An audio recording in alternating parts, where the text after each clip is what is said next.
Let me tell you a story about what happens when a petty tyrant forgets that a little bit of power doesn't mean you're untouchable. My name's Xavier Kellerman. 6 months ago, I thought I was just planting some flowers. I didn't realize I was about to go to war with the most vindictive woman in all of Colorado, a war that would end with her mugshot on the evening news and my grandmother's wildflower garden on the front page of the state magazine. You ever have one of those neighbors? The kind that can ruin your entire week with a single letter? Well, ours was Brenda Hutchinson, president of the Willowbrook Estates HOA. She'd been our self-appointed queen for 8 years, running her little kingdom with an iron fist and a clipboard. Folks around here called her the blonde Bob behind the white Lexus, but I just called her Trouble. She handed out fines like Halloween candy, made veterans cry over mailbox paint, and drove more old folks out of their homes than the bank ever did. What she didn't know, after her last round of threats, I'd installed hidden 4K cameras in every room of my house. And when she finally saw what those cameras caught, her face went white as a sheet. The mighty Brenda caught red-handed, shaking and begging, all because she couldn't handle a patch of wildflowers. But let's back up a minute. I'm 47, retired military logistics officer, now freelancing. After nearly 2 decades of bouncing from base to base, I finally got to settle down in my grandma's old 1962 ranch house. Place hadn't changed much in 50 years. Tree-lined streets, neighbors waving, kids still riding bikes like it was 1985.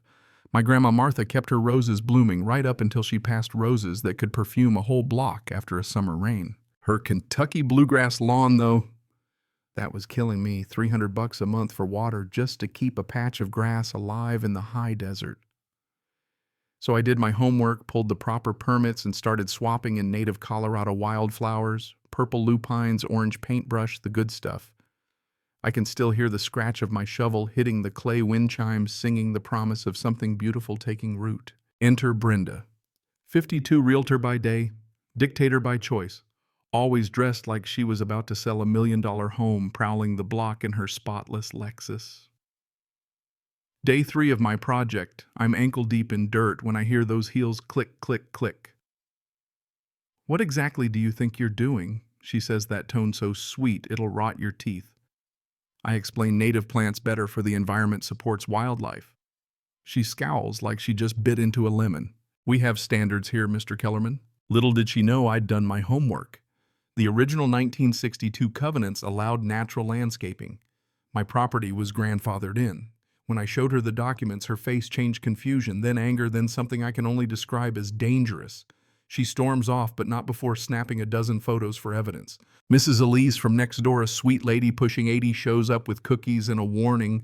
"Brenda's been trying to drive us old-timers out for years, Xavier. Be careful. She doesn't like being told no." I thought she was exaggerating. I should have listened. A week later, it started. Violation notice in the mailbox, unapproved landscaping, $100 a day, fine, $1,000 to $800 to restore my grass. Brenda's emergency committee, created overnight, apparently decided my wildflowers violated 17 different rules. But here's the thing. Colorado law requires HOAs to file official paperwork and give 30 days notice before changing the rules. She'd filed nothing. Her notice legally worthless. I started digging. County records, HOA bylaws, everything. But while I was researching, Brenda went full scorched earth. Anonymous flyers about my weed patch, destroying home values, showing up in every mailbox.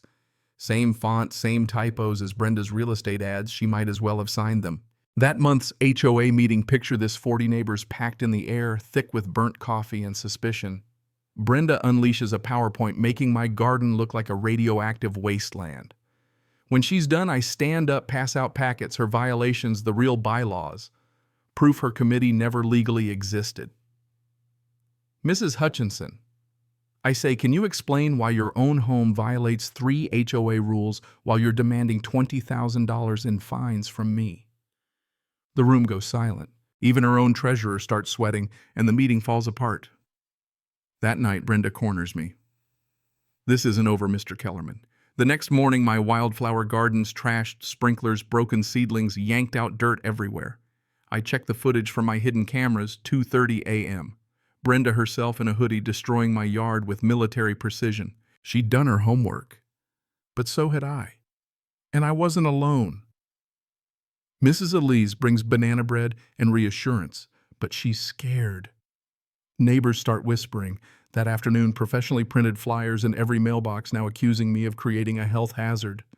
But she messed up the photo metadata matched her real estate website exactly. Then I checked the HOA's finances. 18 grand paid to Brenda for consulting and administration. Playground fund empty. Streetlights never ordered. Money that was supposed to help the neighborhood gone. And that was just the tip of the iceberg. A week later, my grandmother passed away. Cancer. I dropped everything, drove 5 hours to Denver for the funeral. Mrs. Elise promised to keep an eye on the house, said even Brenda wouldn't stoop that low. She did. While I was at Grandma Martha's funeral, Brenda broke in with a locksmith and 2 inspectors forged county documents in hand. She went through every room, stole my grandma's wedding pearls, photographed my bank statements, even snapped photos of my medical records. Mrs. Elise watched it all from her window. She called the police, but the documents looked legit. Only later did we learn they were complete forgeries. But Brenda didn't know I'd upgraded the cameras after her last stunt. Every second recorded with audio uploaded to a cloud server out of her reach. Now I started connecting the dots. All those families Brenda had run out. She was their realtor, collecting commissions on both sides. Harass, fine, force, a quick sale, cash in twice. I found financial records she'd been funneling tens of thousands from community funds straight into her pocket. Back in Willowbrook, I got to work. Gathered evidence, built a case. Even her own treasurer, Lloyd, came forward. He'd been covering for her out of fear, but the guilt was eating him alive. Brenda doubled down more flyers, now claiming I was an unstable veteran, dangerous to the community. Fake psychiatric reports, hotline numbers that rang to her own office voicemail. She filed police complaints accusing me of stalking and threats. But when the detective showed up, I played him the security footage, her break-in, her voice, her face. He couldn't believe it. Her last act of desperation was the worst. She tried to force Mrs. Patterson, a widowed neighbor, out of her home with forged condemnation papers. The moving men she'd hired took one look at the documents and walked off the job. Mrs. Patterson was in tears. Brenda. She looked at me with pure hatred, but I'd already called the real county inspector. Brenda's paperwork was exposed as fake within an hour. The emergency HOA meeting she called to oust me, I showed up with everything. Video of her vandalizing my garden, audio of her instructing her cronies to fabricate evidence records of embezzlement, even a clip of her stealing my grandmother's pearls. Sandra Walsh, the neighbor whose daughter had seen Brenda's late-night rampage, stood up and demanded the board review the finances. The place erupted. Brenda tried to run.